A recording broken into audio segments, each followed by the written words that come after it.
CTBK gives executives and owners of mid-market businesses unparalleled confidence and clarity so you can focus on strategic objectives and organizational success. Their multidisciplinary advisors, accountants, and team members have a wealth of experience and are all available and responsive to each client to ensure the most effective advice, actions, and outcomes no matter the situation or complexity level. That experience base and one-team approach, combined with integrated and efficient way of operating, enable them to be truly proactive partners, doing the best thing for their client every time. Visit ctbk.com or call 716-630-2400 to learn how CTBK can work for you. I'm Bucky Gleason, and you're listening to Tim Graham and Friends. Tim Graham has friends? Welcome to a Valentine's Day edition of Tim Graham and Friends, brought to you by CTBK, CPAs and Business Consultants. How much do the Buffalo Bills love James Cook? I'm Tim Graham of The Athletic, here with my co-host Jonah Bronstein of Bronstein Sports Plus. We have all kinds of things we're going to get into, the Bills and whether or not they should pursue Max Crosby and or Myles Garrett. The Bills secondary, and maybe that's even bigger need than the defensive line, which is that's my number one concern. Jonah Bronstein, though, wants to make a case for the secondary. Josh Allen, Hall of Famer already, question mark. I know that that's a loaded, classic clickbait / debate show topic, but we actually have some data that shows that he may already have a better career than Jim Kelly, who's in the Hall of Fame. And our thoughts on the Four Nations tournament so far. We talked about Madison Francis on the last episode. She's dunking again. Kara Hayes pouring in 50 for O'Hara. I know that that's a limited audience when it comes to the girls basketball, but hey, some great stories going on around Western New York. Jonah, let's start with James Cook. He has tweeted, you want to say cryptically, but it's not that cryptic, really. He's and tweet is my general catch-all for any social media post. I'll be honest, I don't know whether it was on Instagram or TikTok or Facebook. I doubt James Cook is on Facebook, but whatever he's posting on, he has referenced 15 million a year. And that's an eye-popping number for a team that is general managed by Brandon Beane, notoriously frugal when it comes to his running backs, both in terms of draft capital and contracts. He thinks they're a little more interchangeable than that. But 15 million? I mean, hey, $1 million a touchdown? Seems like a bargain to me. Let's just start there. And then we'll get into the Bills and their defensive needs after what we saw the Eagles do to the Chiefs in the Super Bowl a week ago. And perhaps that knee-jerk reaction to say, okay, we've seen the blueprint for the Chiefs. Now let's just do that and we'll be all set. It's dangerous. But let's start with James Cook. It's the fresher of the stories. It's happened within the last couple of days. I'll just roll it out there for you, Jenna. Where do you want to start on James Cook? I think you kind of referenced it earlier, quickly there, but I think the decision on James Cook comes down to a decision that maybe the Bills and Brandon Beane have already made, and that's really the value of running backs and the value of running backs as they get to the age of their second contract and have some mileage on them, and whether that's a philosophy of the way the Bills want to construct a roster and spend their cap dollars. And so far in the 6 to 7 seasons that Brandon Beane's been the general manager, it has seemed like he hasn't favored spending a lot of money on running backs. He had Devin Singletary let that contract expire and replaced them with James Cook. They've drafted a number of running backs in the middle rounds, seemingly under the belief that, committees, and that as long as you have good blocking and good offensive line and good scheme and Josh Allen, that you don't need a superstar running back.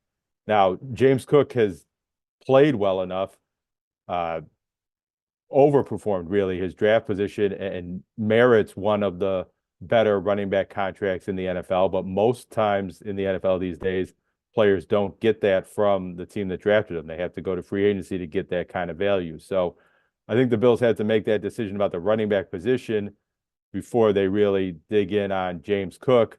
At the same time, 15 million.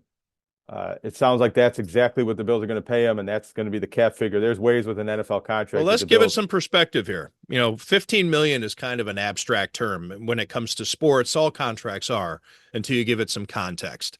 15 million, I think, people might be listening or watching us on YouTube. By the way, please, while you're here, subscribe to us, like us, even drop comments as you're listening along. If you happen to be at your computer or on your phone, drop us some comments as you're listening. We like to go in there and answer the questions. But 15 million, what does that mean? 15 million would make him the second highest paid running back in the NFL behind Christian McCaffrey. McCaffrey averages $19 million a year. Jonathan Taylor in Indianapolis is at 14 million. Saquon Barkley at 12.6. Alvin Kamara at 12.3. Josh Jacobs at 12 even. He's fifth. James Conner at 9.5 is sixth. David Montgomery, 9.1 million is seventh. So that just gives you some ideas of the names we're talking about, the neighborhood that we're in. And then in terms of the Bills, it would make him heading into next season, or at least for the 2025 contracts that are on the books. Actually, let me double check here. These numbers, by the way, courtesy of Spot Track, one of the greatest websites out there, especially for what we do or any sports journalist. But even if you're a armchair general manager, you're probably checking this website out quite a bit because it is so educational, so good. Mike Giannitti does tremendous work there. But of contracts right now, it would make him the 7th highest paid Bill.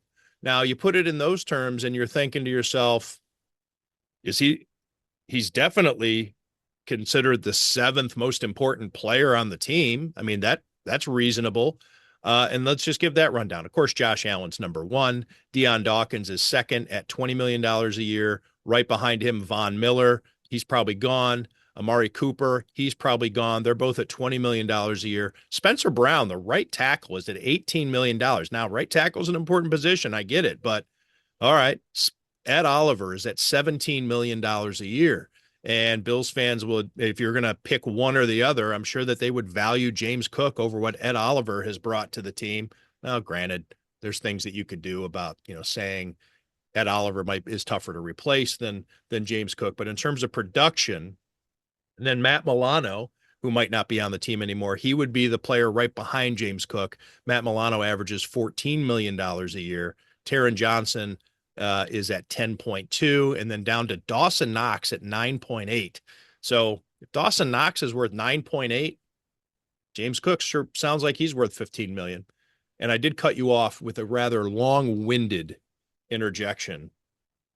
My apologies. Well, yeah. It's just the nature of NFL contracts. It isn't like the NHL and sort of the NBA and MLB in certain way. MLB doesn't have a salary cap, but so many different positions in the NFL, so many different, where you are in they're not, it's not like you can just have a number. Baseball's very similar.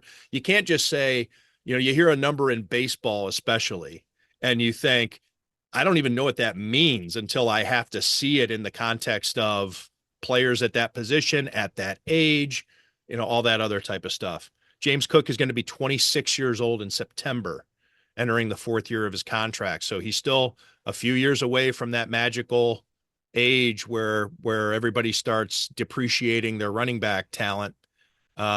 He's, Ray Davis. How old's Ray Davis? Is he younger than Ray Davis? I believe so. Anyway, go ahead. I'll look that up while you're talking. Well, the point I'm trying to make is that a new contract for James Cook doesn't mean that James Cook is going to count 15 million on the salary cap next season, or even 15 million on the salary cap the season after. This would be an extension coming in after the final year of his rookie deal. And there's different ways to do it. He might get a raise from the cap figure that he's counting on the Bills salary cap right now. But there is a way to give him a contract that gets reported at 15 million average annual value and looks like he got what he wanted or something close to that. And the Bills don't necessarily have to commit that kind of cap dollars to him in next year or the first year or two of that extension. And they Great can mill point, it in Jonah. a And that way. is something that we see in football a lot, especially with the insiders when they tweet out those contract terms that come straight from the agent and not from the NFL Players Association or the league database once they're finalized. It is all about those magical numbers that make it seem like they won. And yeah, there's all kinds of things you could do with signing bonuses or likely to be earned bonuses, the length of the contract. There's all kinds of things you can do to make that yearly average look a lot fatter than it really is. Right. But the other side of that coin is there could be a year down the line where his cap figure is 19 or 20 million or something like that. Cause eventually that money does come into your salary cap if you keep him on the roster. The Bills could figure a way to give him a contract extension, have him be the starting running back and the main ball carrier for 2 or 3 more years, and then maybe cut or trade and take some dead cap money, but never really have a $15 million running back on their payroll.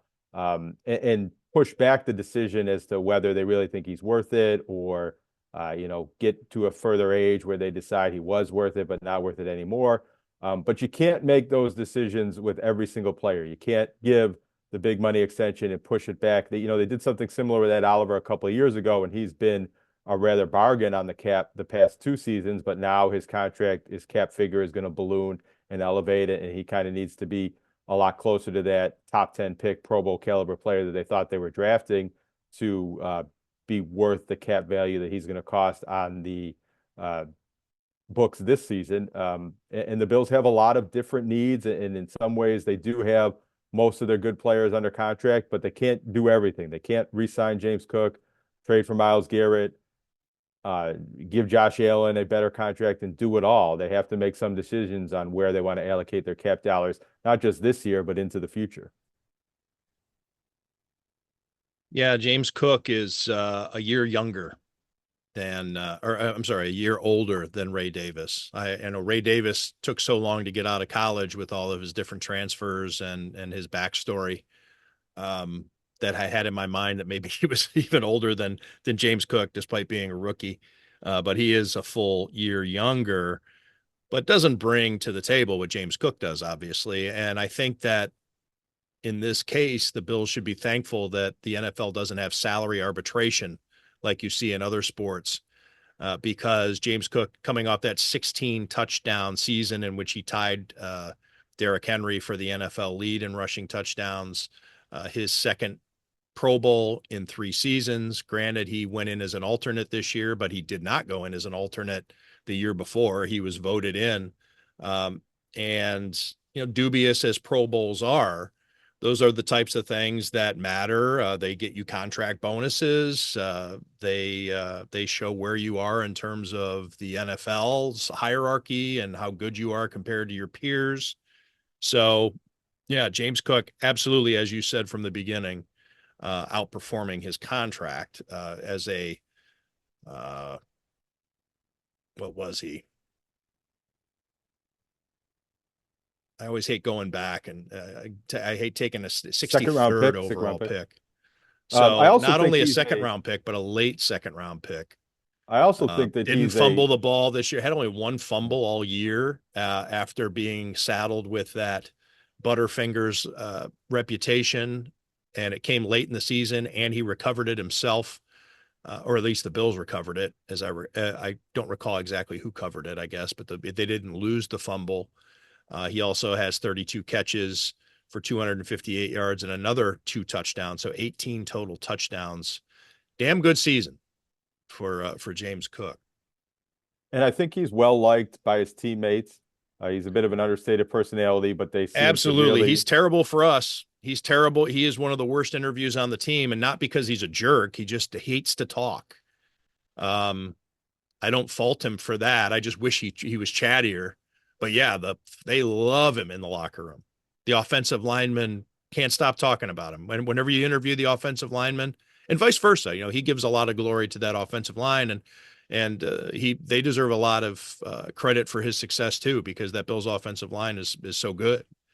But James Cook did some crazy things this season, and again, we were left after that AFC Championship game loss wondering why the Bills didn't use him more, because he was that good in Arrowhead Stadium and made Joe Brady kind of look bad in terms of the way they declined to use him more in clutch situations.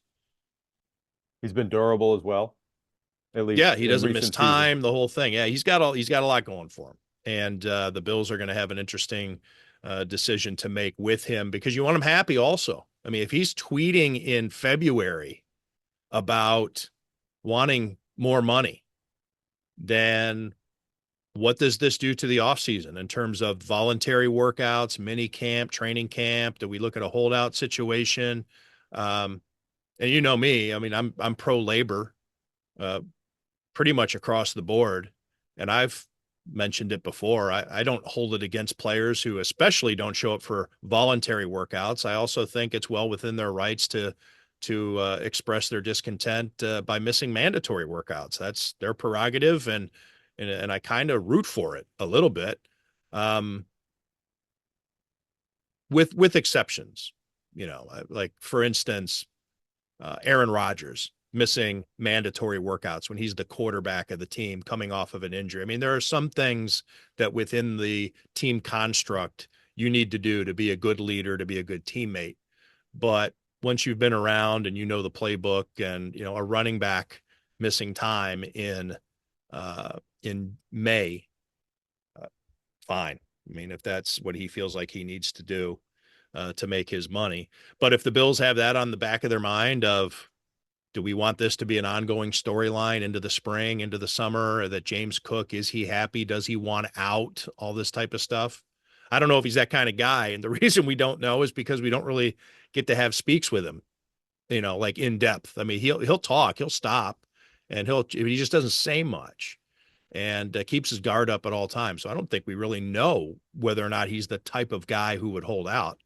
But it's something that the Bills probably are wondering themselves.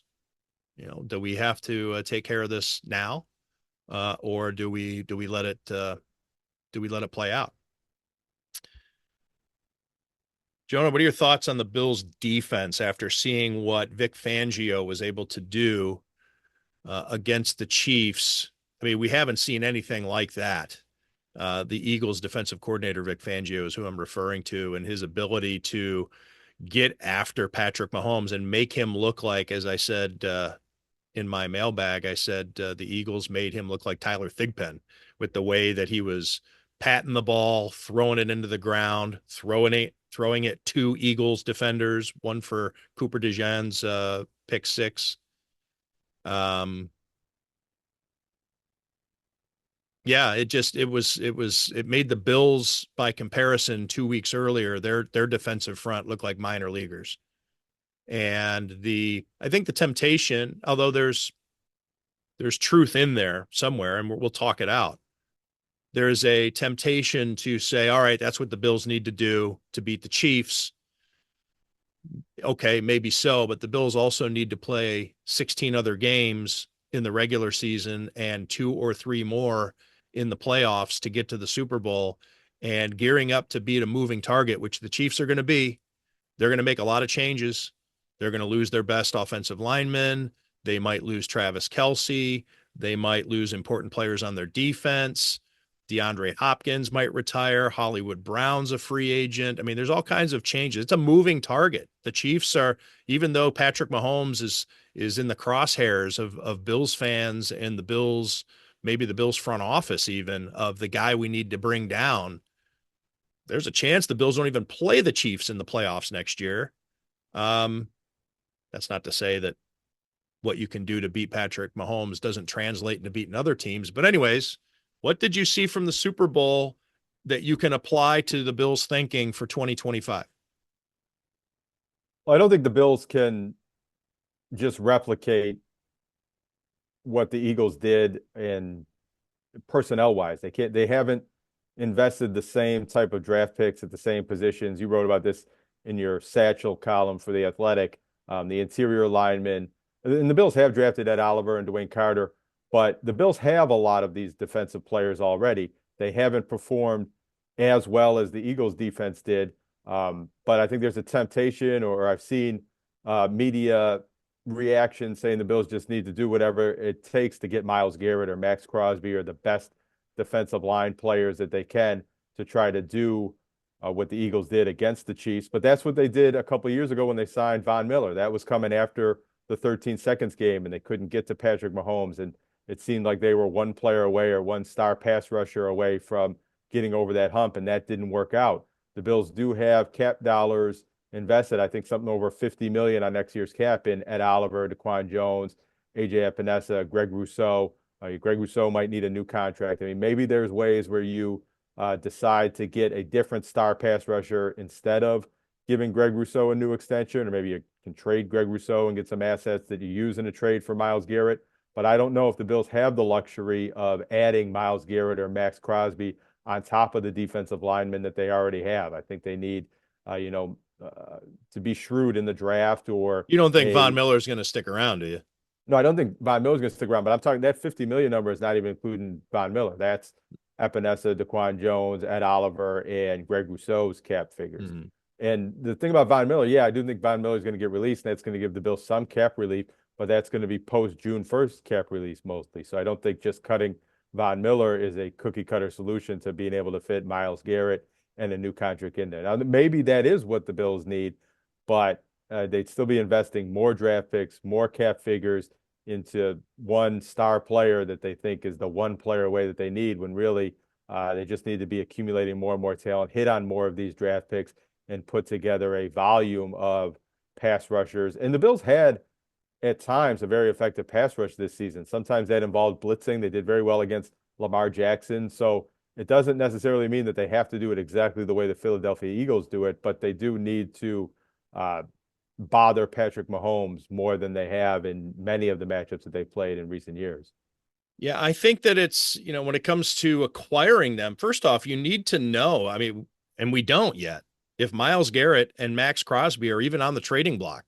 The Browns have said that Myles Garrett's not. Now, of course, that doesn't necessarily mean anything. That could be to bolster their leverage. You don't want the rest of the league to know that you have to trade a guy or that you want to trade a guy. You want them to come to you and pry him away from you, in a sense, to give the best offer. Max Crosby, that's just reading between the lines that he said he didn't want to go through another rebuild. The Raiders, of course, have replaced their head coach, and Pete Carroll's in there, and Antonio Pierce was a guy that Max Crosby really liked playing for.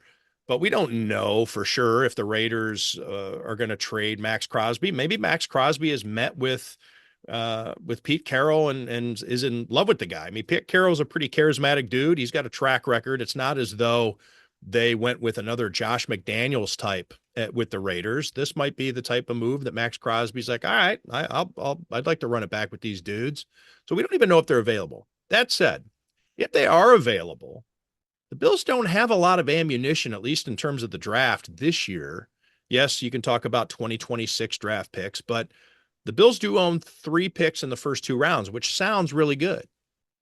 But those picks are 30, 56, and 62. It's at the end of the first round and at the end of the second round.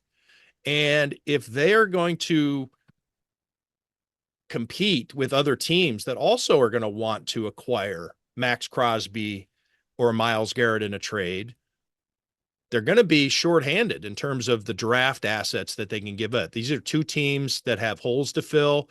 The Browns are much closer than the Raiders are. The Raiders have a lot of holes to fill. The Browns have one big one to fill, and that's quarterback. A lot of people forget that just 2 years ago, the Browns were, 13, I think it was 13 wins. And Myles Garrett is one of the best players in the NFL at any position, let alone just on the defensive side. So if they think they're close and they can make whatever moves they need to do to solidify their quarterback position, maybe they say Myles Garrett's not going anywhere. But if we are trading him, you're going to have to give us a king's ransom. I don't know if the Bills have that type of wherewithal to pull off that trade. Myles Garrett also is entering a stretch, and Mike Sando at The Athletic did a really good deep dive on players after their 8th NFL season, because people say, hey, Myles Garrett's not even 30 yet. That's true. But it's also about the the mileage, pun intended, I guess, because he's just finished his 8th NFL season. And while he does seem to be in his prime, when you get your 8th NFL season, you generally are on the downhill. I mean, that is rare. We're talking about Hall of Fame, and Myles Garrett probably is tracking to be a Hall of Fame player, but we saw it with Von Miller. You start to fall apart. You lose it a little bit in terms of your speed. Maybe there's an injury, but you're talking about the people who've defied playing after so much wear, and after so many snaps, after so many years in the trenches. We're talking about guys like Reggie White, Randy White, the former Dallas Cowboys interior lineman. It doesn't happen. It's very rare. So to bet big on a player with that much, or I should say, with maybe not as much tread on the tire, is risky. And would Brandon Beane, I used the phrase in the mailbag, be willing to touch the hot stove again like he did with Von Miller? I don't know. Granted, Von Miller years younger. I think when the Bills signed him, he was 33, whereas Garrett would be, I don't know if I have that in my notes. He's 29 and would turn 30, I think, late during the season, right? During the season, yeah. Yeah, he would turn 30 during the season. I mean, he would definitely help the Bills for sure. He would help future, but he probably wants another 4-year contract, and toward the end of that contract, might not be the same player. All things being equal, I would target Max Crosby. Let's say they are both available. I would target Max Crosby. He's not as decorated. So at least that doesn't mean that the Raiders are going to be easier to deal with than the Browns would be for Myles Garrett, but he's coming off a down season in which he missed some games. He's younger. There's all kinds of things with Max Crosby that I think would make him more palatable as an acquisition than Myles Garrett. Yeah, go ahead. Well, the type of acquisition the Bills probably need to make, and I don't know exactly who it is, maybe Khalil Mack fits this bid, is similar to the Leonard Floyd signing a couple of years ago, where you get a really good pass rusher, but it's on a 1-year deal. You put some void years on it, so it's not a big cap commitment. You get those 10 sacks, but you're not committing major cap dollars over multiple years. You boost the pass rush a little bit. You don't have to give up a draft pick to trade for that player. I mean, the Bills do have these players under contract. They have Javon Solomon, who they just drafted, that maybe he can boost the pass rush. Maybe they draft another pass rusher that helps there. And I think that just adding more pass rushers overall is probably the way to go, instead of investing all of your chips into one 15-sack player. I have a different way that I think the Bills should go. And the thing that was most striking to me when watching the Eagles dominate the Chiefs was the interior defensive line play. I know that public perception when it comes to getting after a quarterback is on the edge. It's the edge rusher. But the difference that I saw, the starkest difference, wasn't Sweat versus Rousseau. Or whatever the Eagles are able to do on the perimeter versus whatever the Bills have not been able to do on the perimeter. It was the down lineman. It was defensive tackle. And Sweat had the best stat line. Josh Sweat had 2.5 sacks. People were talking about him as a potential MVP. But the reasons Josh Sweat didn't win MVP is because there were too many players on defense that kind of fragmented that vote, and too many of them fell on Jalen Hurts instead. So Jalen Hurts was voted Super Bowl MVP. But a major reason why that vote was so fragmented on the defensive side were the interior guys. Jordan Davis, Jalen Carter, Milton Williams, and to a lesser but still significant extent, Moro Ajomo. They combined for 3 sacks, another quarterback hit. One of those was a strip sack, which was recovered. And then they also had a rushing tackle for a loss. Those are just the defensive tackles. 4 guys in a rotation without blitzing. They dominated. And they made Ed Oliver and Daquan Jones and Austin Johnson. And I don't even know how they made Dwayne Carter look, because he was the guy that the Bills got as their bonus pick from trading back off of Xavier Worthy. Dwayne Carter was a healthy scratch throughout the playoffs. So And before Carter, or Dwayne Carter, I mean, not Jalen Carter of the Eagles, but before Dwayne Carter, the last time the Bills drafted a defensive tackle at all was Ed Oliver. So Brandon Beane has totally neglected that position, and maybe that's at Sean McDermott's insistence. Maybe they thought they could save money there, that they could coach up whoever they could get off in terms of free agents, that they would just do patchwork type stuff on the interior. But Howie Roseman and what he was able to do, he was not one to go the route of Jordan Phillips, Tim Settle, and Star Lotulelei. He took Davis 13th overall in 2022. I mean, obviously, it would be nice for the Bills to be able to draft this early. They don't. But anyways, the Eagles get Davis 13th overall in 2022. And then just 1 year later, they draft another defensive tackle, 9th overall. And then they're able to get a Jomo, who's been a good player for them in the 7th round. You can't count on that. But their defensive tackle unit their entire defensive tackle unit is 25 years or under. I mean, they have invested at defensive tackle, and those things came out, I think, profoundly compared to what the Bills did 2 weeks earlier in Arrowhead Stadium.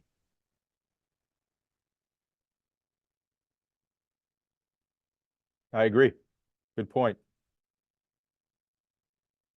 So whatever the Bills need to do to solidify their interior defense, I think, is maybe as important as defensive end.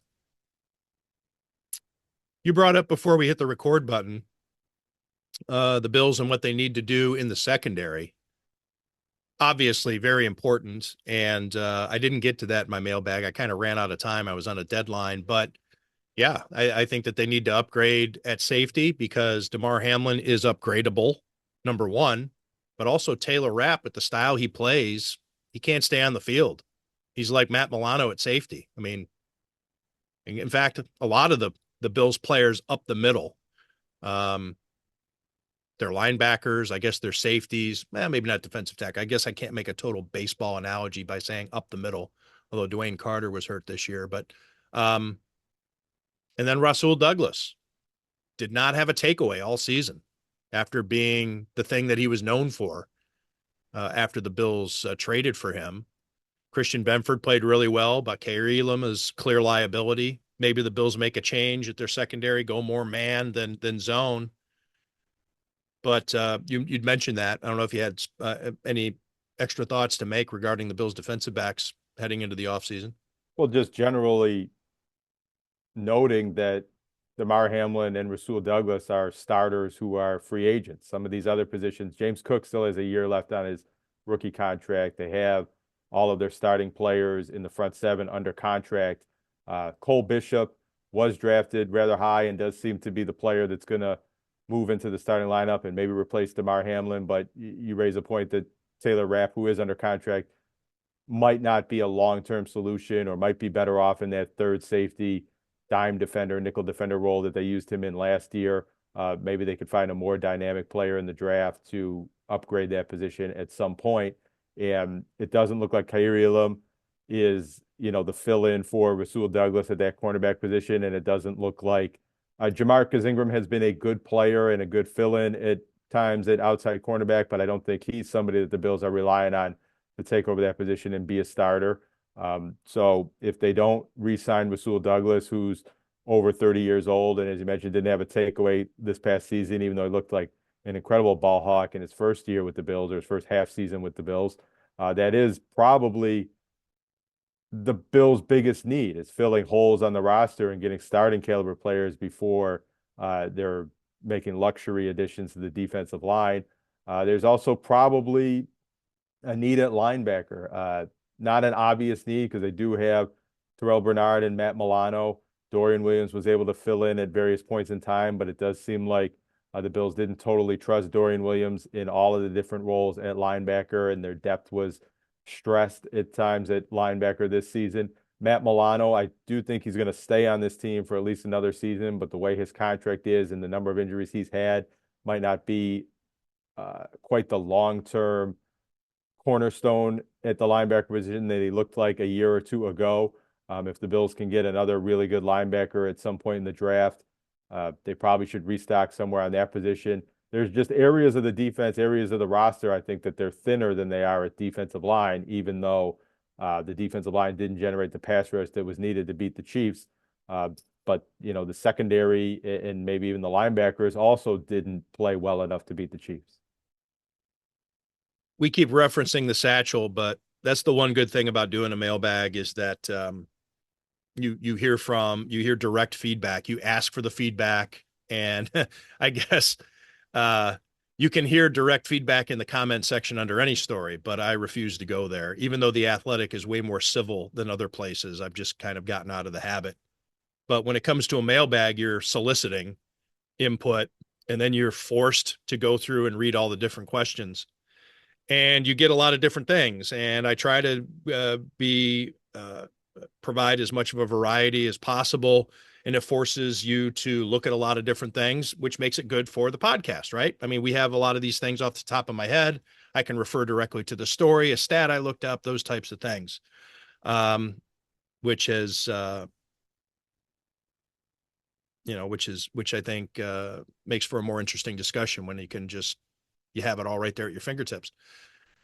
So I know you read the satchel, Jonah. What were your thoughts on the types of questions? Now, I know that a year ago, when the Bills also got bounced by the Chiefs, there was a lot of fans were upset. They wanted everybody fired into the sun.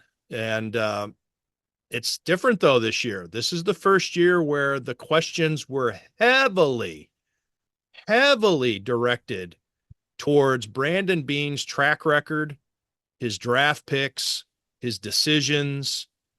And I think I only got a question or two regarding Sean McDermott not being good enough. There were 80, I think, different submissions. Now, some of it is readers responding to each other, so that's not 80 questions. But there was a lot of criticism directed right towards Brandon Beane, a very popular general manager, big baller Beane with the sunglasses, and fans love him. I don't know if this is a shift or not. We'll have to wait and see if it becomes a trend that lasts. But I think heading into the draft, at least, I think fans are looking at him more than they are Sean McDermott, at least in the last, few weeks. It seems as though the fans are distracted by about who to get upset about. I don't know if you sense that in your travels or what you see on social media.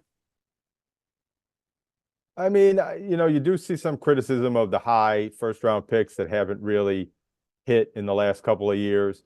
My biggest impression of the questions in your satchel was the reader that asked how the Bills can trade for Myles Garrett and Max Crosby, which I think would be a Right. kind of reckless and impossible task.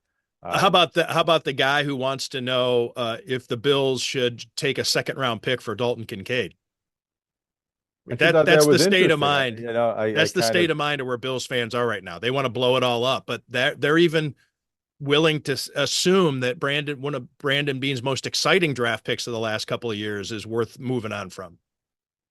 Yeah, I don't know if I totally disagree with that line of thinking. I don't think the Bills are going to do that, but when Dalton Kincaid was hurt and Dawson Knox was the only tight end on the field, the offense seemed to perform just about as well. And I do think that was maybe the worst move that Brandon Beane has made in recent years, was just needing to get that second tight end that they didn't really need, and then not having that player deliver anywhere near the production that you need out of a first round draft pick that you traded up for. But he's still, only 2 years into his NFL career, and he is a talented player. And you might see the Dalton Kincaid that the Bills thought they were drafting in year 3 or 4. So trading him for a second round pick might be, kind of like the Bill or the Sabres giving up on Dylan Cousins or Owen Power too quickly. The criticism of Brandon Beane, I think, is merited if you're being very specific to certain draft picks or certain misses that he's had high in the draft. But I think overall, Brandon Beane has done an excellent job building this roster, deconstructing it a little bit, and rebuilding it again. And all of the success that the Bills had in winning 13 games and being one of the top 3 or 4 teams in the NFL, taking on all that dead cap room, cap dollars and making, a change and getting younger and losing all these leaders and not really losing anything on the field this season, having one of the best offensive lines in the league, running the ball, kind of rebuilding the offense on the fly to fit Joe Brady's offense when they were a little bit of a different philosophy, a lot different philosophy, I think, under Ken Dorsey. Brandon Beane deserves a lot of credit for the moves that he has made. It just seems like it's the smaller moves and the moves on the margin that Brandon Beane has had a lot of success with in recent years. And the big moves, hasn't really signed a lot of marquee free agents because they haven't had the cap room to do that, and hasn't hit on the first round draft picks in a few years. And those are the ones that are obvious to most fans. But I do think, I think it's scapegoating if you think Brandon Beane is to blame for anything that the Bills didn't accomplish this year, because they probably accomplished more than they should have with the way the roster was going into this season. That's why Josh Allen won MVP, right? I mean, it wasn't supposed to be like this. I think if they'd have won it's almost like if they'd have gotten into the playoffs, or they had to fight like they did in 2023, where they had to rally to get past the Dolphins. Or just that they had to sweat it out a little bit, got into the playoffs, hosted a game, won a game, and got bounced in the second round. I could see a scenario where fans would be like, yeah, all right. They were on the right track. That was our soft reset. But yeah, now it's, you get to the AFC Championship game, you win your division with 5 games to spare. Expectations change, but I agree. Look, Brandon Beane's great. I just find the dynamic the shifting dynamic interesting. And maybe that's a credit to Sean McDermott and his new image and the way that the Bills as a team have put it out there that Sean McDermott's a different guy, and him showing it. And I don't think it's fake. So it's not like when Eric Mangini was trying to save his job in Cleveland and the Browns PR staff kept bringing people into his front office, myself included, to talk to and see how Eric Mangini is just a regular guy. That didn't work. But I think Sean McDermott really has, just let his guard down and different perspectives and his own cancer battles and his dad's leukemia, which Joe Biscaglia has written about. And there are there are other things, that has just brought perspective to him. And I think he's changed. And I think that, so he's I think it's maybe it's like Lamar Jackson or Michael Jordan fatigue that we were talking about with the MVP. Maybe it's just Sean McDermott fatigue, and the Bills fans feel like they just want somebody else to be upset with. Just for a change of pace. And the one thing about Brandon Beane is he's not going to sit on his hands and be ineffective. He might sometimes, but subjectively, you could say, pick the wrong player in the draft or didn't make the right decision on some 50-50 decisions in free agency. I don't know how many of those examples you can really point to, but you can maybe pick apart his record a little bit. But he's been aggressive. He's tried to address needs. He's done really everything. They're always signing players off the waiver wire midseason and trying to make small moves to make the roster better. He's going to keep working at it and try to make the roster as good as he can. And I think overall he's drafted pretty well, and he's done pretty well, I think, with extending players and giving them second contracts. Some of these players just need to play a little better to justify their draft positions. And I don't know if that is blaming the GM for draft. Do you blame Brandon Beane for drafting Ed Oliver, or do you blame Ed Oliver for not living up to his draft position, or do you blame the coaches for not getting the best out of Ed Oliver? And Ed Oliver got rave reviews for how he responded after getting his contract extension. They said, hey, that's always a concern when you sign a player. How's he going to respond? Does he rest on his laurels? Does he take a breathe a sigh of relief that he's finally got a second contract? And Ed Oliver responded, this was in 2023, with a very good season. But then, here he is, a foundational piece of this defense, and was really inconsistent. Joan, I know that we're a little short on time, and there's a couple other things I want to get to. You raised a pretty good point. It's sitting there right there on his Pro Football Reference page, but I haven't looked at it in some time. You mentioned Josh Allen and his Pro Football Reference Hall of Fame monitor score. And this is a metric, and we can talk about how, what goes into the metric, and it's not fail safe. You can take a look at the Hall of Fame monitor and see some eyebrow raisers, but it's based on a lot of things like championships, how many times you've been voted all pro, your statistics, there's all kinds of stuff. And Josh Allen already, according to his Hall of Fame monitor score, ranks higher than Jim Kelly, which lends itself to our conversation last week where we were saying, what does he have to do to be better than Jim Kelly since he's won the MVP? Is he already better than Jim Kelly, who won 0 MVPs? And I thought was interesting. The 2 times that Jim Kelly was a finalist for the MVP, a Bills teammate finished higher than him for the MVP, which would suggest that he wasn't the MVP of his own team those seasons. One year it was Bruce Smith, the other year it was Thurman Thomas. But Jonah, your thoughts on this that you brought up? Well, I brought it up because I had looked it up, and I wish I had this information in front of me when we spent more time talking about it last week. But I think it somewhat supports where I think the way I felt a week ago when we talked about it, that it's harder and harder to make the case that Jim Kelly is the greatest quarterback in Bills history. Maybe it's a little easier looking at that number to make the case that Jack Kemp is the greatest quarterback in Bills history.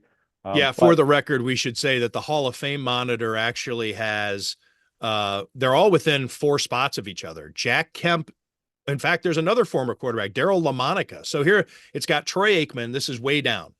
I mean, this is in like the 50s, the late 50s, not 1950s, but in the 50th, the rankings, of among quarterbacks. Josh Allen is, again, like our discussion we were having before about what contracts mean. Josh Allen is the 40s. Oh no, we're in the 40s. Is 42nd among all quarterbacks in NFL history in terms of the Hall of Fame monitor already. But with Jim Kelly being 43rd, 40th is Jack Kemp, 39th is Darryl LaMonica. Now they get credit for their titles. Jack Kemp winning 2 AFL titles with the Bills, of course, and Darryl LaMonica winning with the Raiders. Yeah, and Josh Allen's ahead of Jim Kelly, but the scores and are Troy very Aikman close. is right above Darryl LaMonica. So I think they're right about at the same level. I don't believe that you can make a definitive case that Josh Allen's achievements in 7 seasons supersede Jim Kelly's achievements in 11 seasons.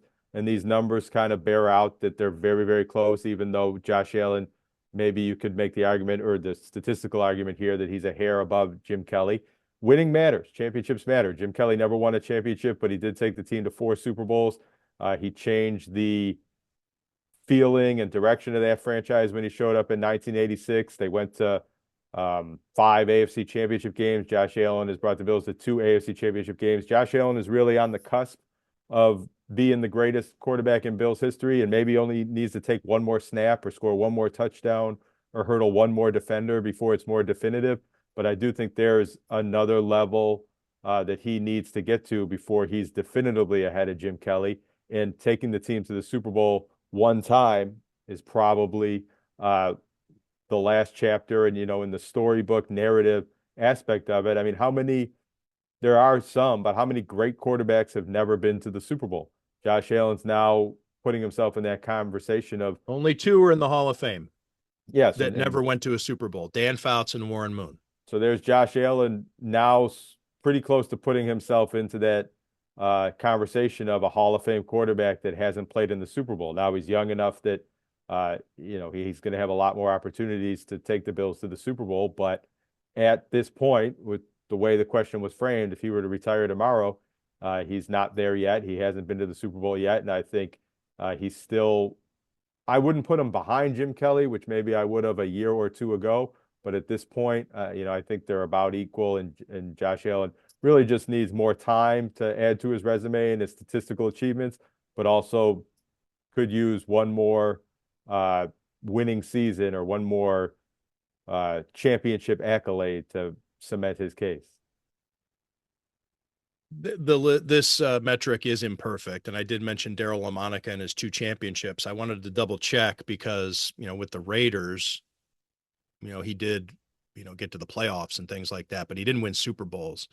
Darryl LaMonica's 2 championships were as a backup with the Buffalo Bills. So they are crediting you for championships won as a backup, which kind of skews things and puts, but it doesn't really, I'm taking a look at this list. It really doesn't seem to throw things too out of whack. Darryl LaMonica, in fact, might be the most egregious player to get credit. Everybody else, they're as a starter.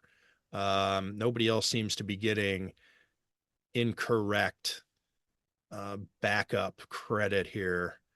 I just want to see who else would be. Well, Phil Simms, he was on those teams. Jeff Hostetler won one. Phil Simms is down the list. Drew Bledsoe gets credit for a championship, even though he was the backup to Tom Brady. He was the starter for a good chunk of that season. Earl Morrall gets credit for the 3 AFC championship championships. game too. I'm sorry? Drew Bledsoe did win the AFC championship game that season. That's true. He did. So he does get his name engraved on the Lombardi Trophy, to borrow the Stanley Cup metaphor. He did earn it. Jonah, Damon basketball might be number 1 next week. How does that shake out? Well, they're number 2 in one of the polls, they're number 3 in another one, but number 2 in the coaches poll, and the number 1 team lost last night. Damon has 2 pretty winnable home games coming up this weekend, tonight against Malloy, Sunday against Queens, and an opportunity to be 23-0. They're the only undefeated team left in Division II, and there's no undefeated teams left in Division I either. So we'll see how the coaches vote. Maybe they don't get there, but just based on record and wins and losses, there's a possibility that Damon basketball could be the number 1 team in the land coming this Tuesday, I think is when the poll would come out. And, there's some community college type stuff, JUCO leagues. Has a Western New York basketball team ever been number 1? I don't believe so. Definitely not at the Division I or II level. There's so many different ranking systems at some of the lower levels that there's probably, an NAI team that's been number 1. I do think Niagara Community College was number 2 in the country in the late 70s. So if you get to the lower levels, there might be an example of it, but at least in the last 20, 25 years that I've been paying attention to, I don't think there's been a number 1 ranked college basketball team in Western New York in the modern era. Down to, like Fredonia or whatever at some point in the 50s might have been a D3. I don't know, but interesting. Also, more than interesting, fascinating. We were talking about Madison Francis, the Lancaster basketball player, dunking in a game last week. Last week we were talking about it. I think it had happened 2 weeks ago, but she did it again. So I don't know that if you're going down the rabbit hole of multiple dunks in a game, but I know that you were doing extensive research on girls basketball players, and then also even women's basketball or women's college players that have dunked in a game. And the list is small. So I'm guessing when you start getting into multiples, that's got to be even more select company. I'm not going to press you on that. But then Kyla Hayes at O'Hara pours in 50 points last night. What's going on here with girls basketball in Western New York? It seems to have overtaken the boys in terms of the headlines anyway. Well, it's a continuation of a multi-year trend of several Division I caliber recruits, prospects coming out of the girls basketball ranks, and there have been very few coming out of the boys. There's different reasons why that is, but it's really a talent boom in women's basketball going back a number of years, and you're seeing it continue. Kyla Hayes is going to St. John's next year. She's up to 4th all-time in Western New York scoring and comes into the playoffs. What kind of a women's program is St. John's in terms of pedigree or its cachet, I should say? I'd have to look it up. They're Big East. I don't think they've been super competitive in the Big East, and they're certainly not having the revival that the men's team's having under Rick Pitino, but it's still Power 5 Big East basketball. I don't think they're top 25 in the country.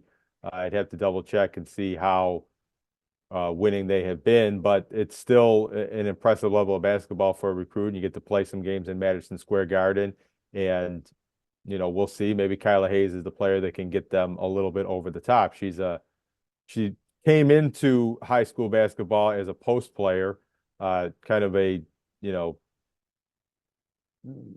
6'1", big bodied interior player, and she's expanded her game and gotten in better conditioning and better shooting and better ball handling on the perimeter and really turned into a complete basketball player. 58 points she needs in the Monsignor Martin playoffs to become the third all-time leading scorer in Western New York, and that would make her the highest scoring large school player or player in Erie County, ahead of Gretchen Dolan, who did that a couple of years ago and is now playing at Illinois.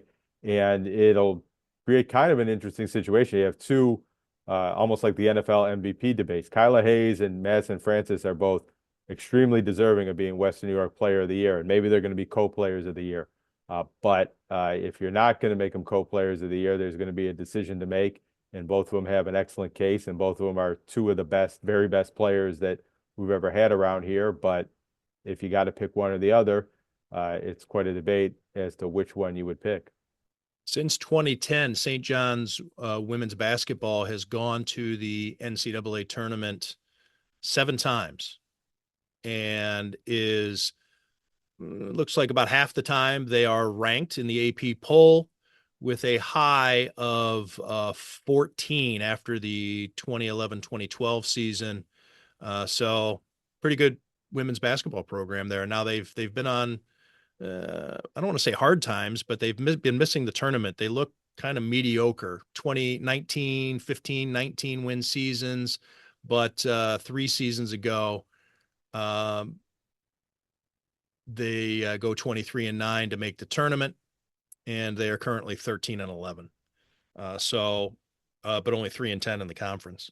But yeah, a proud program, and I'm sure that's a big recruit for them. That's a good signing. Jonah, we'll wrap it up here. Four Nations hockey tournament has exceeded expectations for me, much like James Cook in his first contract. I do find it fascinating that the Canadians are booing the American national anthem and Doug Allen isn't even singing it.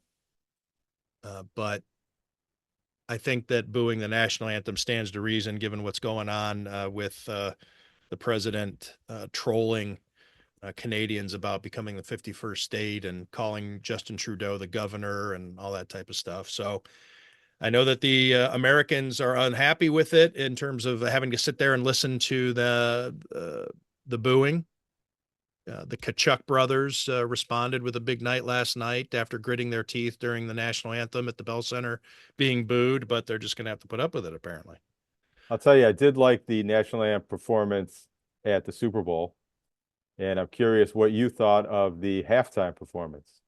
I love the halftime performance, and I spent a good chunk of my Sunday afternoon down the Drake Kendrick Lamar rabbit hole to get all, I mean, we talk about it. You try to tell me about it. I pick up maybe half of it, but I actually went and found some articles that broke it all down for me. I went to different websites that went line for line through Not Like Us lyrics to say exactly what each reference meant. I then, as the halftime show began, first off, I think it's riveting. It is compelling theater to me. It is not as though, hey, I'm going to watch this halftime show, therefore I want to be educated about it. No, I was just naturally curious about it. Eventually, I knew that this was going to be grand stage, talked about. So I was, again, I was just compelled. And as much like, we've discussed before, I don't watch wrestling. I don't watch pro wrestling. I don't know all the different storylines, but I am just, I find it so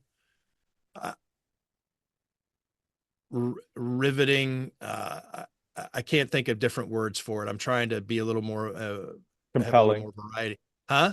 Compelling might be just a yeah. It's just I'm engrossed by the culture of pro wrestling, the behind the scenes stuff, all the storylines, the shoots, and this was just fascinating again to me. I just was engrossed by this Kendrick Lamar stuff, and I've developed a rooting interest through my research, and I was like, I think Drake is just a weenie, and it comes down to the legal action, like all the things that how Drake has responded to it by being, just whining. And there is a Canadian aspect to it, like appropriating the cultures, how he goes down to Atlanta when he needs some cred, and using the different, communities. And tell me if I'm speaking wrong. Do I sound like I at least know what I'm talking Oh, you about a sound little like bit? you sound like you know what you're talking about. All I right. don't think you're So saying yeah, anything because wrong. I don't want Yeah, it to yeah. make it sound like I'm faking. Like I'm just but that's the way I picked up from how Drake, and that's like not like us. Yeah. And then like, let's see what Kendrick Lamar does, how he references Drake, if he does the song, what verse he does of the song. What was your take on what his decision on Kendrick Lamar's choices during I thought the? it was pretty good. I mean, it was similar to maybe I had predicted, although he did at the end what I thought he was going to do at the beginning, teasing the Not Like Us, pretending like he wouldn't play it, but then delivering it. I mean, it was a Grammy-winning song and the song everybody It was wanted to actually hear. better that he made you wait for the tease, even, Yeah, right? the smile when he said "Hey Drake" was a nice touch. Serena Williams, one of Drake's purported ex-girlfriends, crip walking on the stage was a nice touch. I thought it was quite an SZA, entertaining show. also SZA, she's a former Drake girlfriend, also, right? purportedly, sometimes it can be hard to verify. It's not like Josh Allen and Haley Steinfeld, who are very clear and open with their relationship. Um, I will say one thing about Drake, though. Does have a little bit of honorary Buffalonian status. Uh, He some of it's just references our Buffalo, Galleria references Mall, Buffalo all the different all the things. time. Damon College was one of his first live performances, and he's rapped about that. He grew up in Toronto, across the border, came over here shopping at the malls and listening to WBLK radio coming over the border when they could pick it up on the signals there. He's got a new song, a new album slash mixtape out last night, and it's got a Buffalo Bills reference on there. So some of that's with Buffalo being maybe a little bit of an honorary Canadian territory. So there's a little bit of home team element to Drake, but that doesn't, I don't really have a horse in this race. I don't really care who wins the battle between Drake and Kendrick Lamar. I was entertained by both of their songs in this rap battle. Well, But I do what think side would Benny the Butcher be on? Benny the Butcher would probably be on Drake's side because I do think he has a recent collaboration with Drake and some of that Buffalo Toronto connection. But I don't know if he's anti Kendrick Lamar, and a lot of this is for entertainment purposes. I mean, there's sometimes there's choosing sides. Obviously, when it was like the East Coast, West Coast, and rappers do sometimes still get killed and acts of violence against each other over these lyrical feuds, but oftentimes it's really an entertainment, almost like a pro wrestling aspect of doing it to give the fans what they want to see two What musicians side would feuding with each DJ other. Milk be on? We'd have to ask DJ Milk. I really don't know. And maybe he'd take Drake's side as the honorary Buffalonian, but most everyone has fallen on Kendrick Lamar's side in this rap battle of late.